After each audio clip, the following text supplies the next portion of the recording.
Hey guys, how you going? Andy here from Nifty Things. Just wanted to talk to you a bit about your crypto and your Metamask wallet.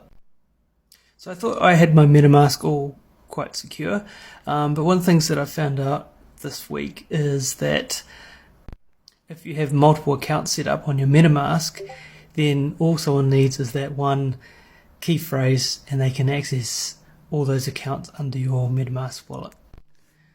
So on my Metamask here, I've got a click, see, and I've got two accounts set up. And I originally had this as account one as my sort of transaction account. That was sort of my burner wallet, is what I thought. And then my account two, which was my treasury, that's where I put all my key NFTs and any crypto that I was holding, which was larger than a few $100s. But it turns out that actually is not the correct way to do it. What you should really have is a separate wallet itself with only one account in it, but multiple of those new accounts. So for example, you could set up different profiles on Chrome. So one profile has one wallet, another profile has another profile has another, or you could use alternative browsers, so Firefox with one wallet, Chrome with one wallet, Edge with one wallet, for example.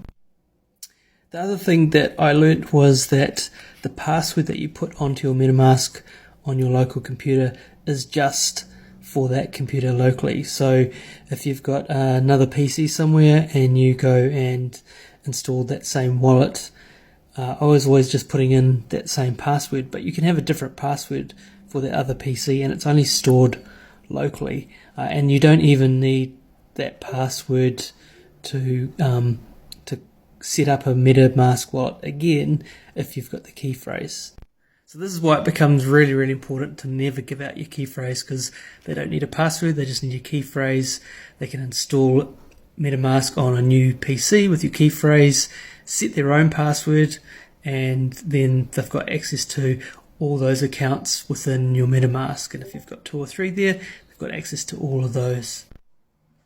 And it's only because I was setting up a brand new wallet and transferring my current NFTs across to it that I come to this realization. So if it's happened to me, then it's probably happened to others as well. So have a think and have a look at your Metamask wallet and see how you've got it set up. If you've got a couple of different accounts, all they need to do is steal your passphrase, and there's so many scams going around where they're trying to do that. So just be wary. Obviously a hardware wallet is the way to go. I haven't got one yet, but that's my next step. So keep safe out there. Thanks.